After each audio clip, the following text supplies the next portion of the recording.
From Roman Reigns revealing the consequences of his "I Quit" Hell in a Cell match against Jey Uso to Seth Rollins and Murphy's clash, this week's edition of WWE SmackDown featured many contrasting moments. The Blue brand has delivered some entertaining episodes consistently, and last night's go-home show before Hell in a Cell was no different. An additional match for Hell in a Cell was also made official during this episode. Which show was better this week, Raw or SmackDown? Let us know your thoughts in the comments section below. Here are the 5 biggest news stories from this week's episode of WWE SmackDown, October 23, 2020. Number 5. Sasha Banks forced Bayley to sign their WWE Hell in a Cell match contract by sticking the champion's head between a chair.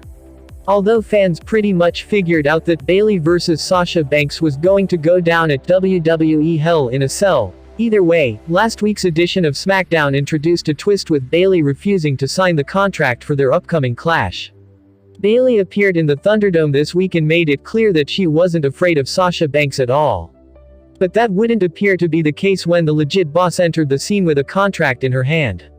Bayley tried to hit her former best friend with a chair, but tables turned pretty quickly, and the SmackDown Women's Champion was left with no option but to sign the contract. This was because Bayley was left with no means to escape when Banks stuck the former's head in between a chair. WWE fans have witnessed the amazing chemistry between Bayley and Sasha Banks several times in the past, so the expectations are pretty high for their Hell in a Cell encounter in terms of in-ring quality. Number 4. Aalyah Mysterio arrived to prevent Seth Rollins from assaulting Murphy on WWE SmackDown. Murphy is a great athlete inside the ring, and Seth Rollins has been a consistent in-ring performer in WWE over the years. So the main event contest between the Messiah and his former disciple was a solid match, without question. Rollins inevitably won this clash because he was the more experienced WWE superstar compared to Murphy. Aalyah was watching this match from the backstage area even though Rey and Dominik Mysterio tried to prevent her from getting involved. But Aalyah would defy her family and go out to make sure that Rollins wouldn't hurt Murphy after their clash was over. Dominik Mysterio arrived after Aalyah and tried to talk his sister out of getting involved in Rollins and Murphy's business. Rollins was able to blindside Dominik, although SmackDown's savior had to make his exit when Rey Mysterio's theme music played inside WWE's Thunderdome. The main event contest on this week's WWE SmackDown was a treat for fans who like their pro wrestling grounded in the sport, but Aalyah's involvement as well as her affection for Murphy, to Rey and Dominik's dismay, specifically caters to the audience that tunes in solely for the entertainment. Number 3. The Usos and their families will be exiled from the Anoa'i family if Jey Uso loses at WWE Hell in a Cell. Roman Reigns will no longer be the tribal chief if he loses.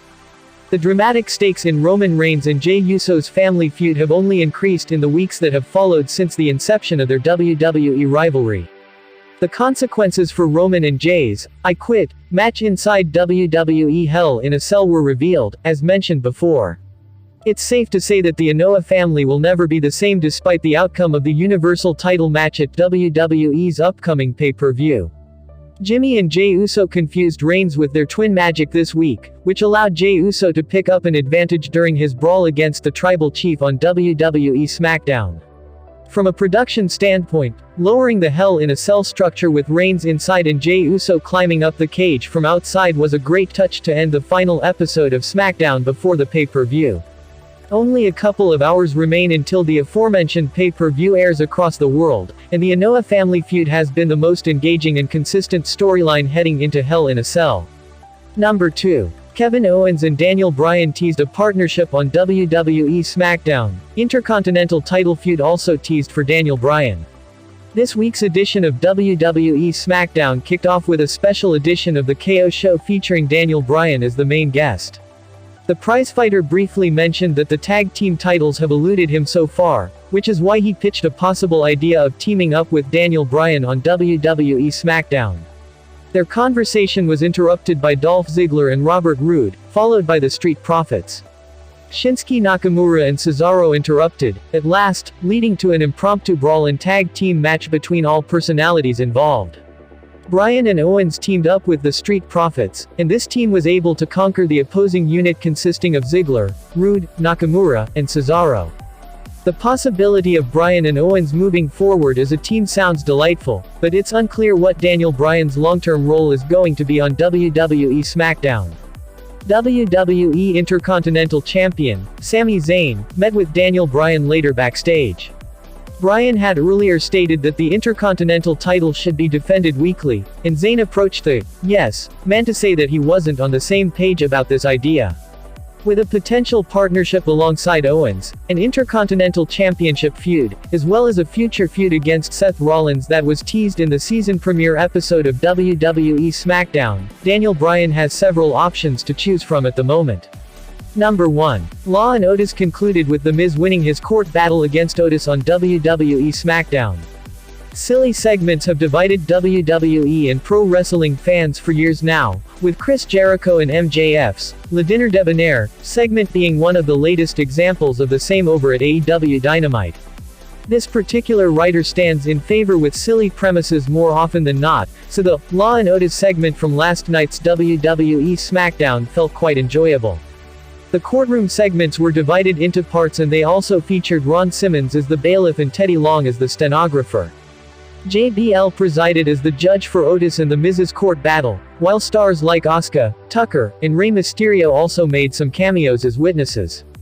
Ironically, being a WWE superstar entails physical violence as a part of the job, so The Miz's emotional distress claim against Otis and his physicality was always going to go in the latter's favor. Just when JBL was going to announce the case in Otis' favor, The Miz secretly bribed the judge, which led JBL to immediately hand the verdict in the A-lister's favor. The subtler aspects of Law and Otis were a nice touch, but it's clear at this point that Otis isn't going to abstain from comedy segments as the MITB briefcase holder anytime soon, for better or for worse.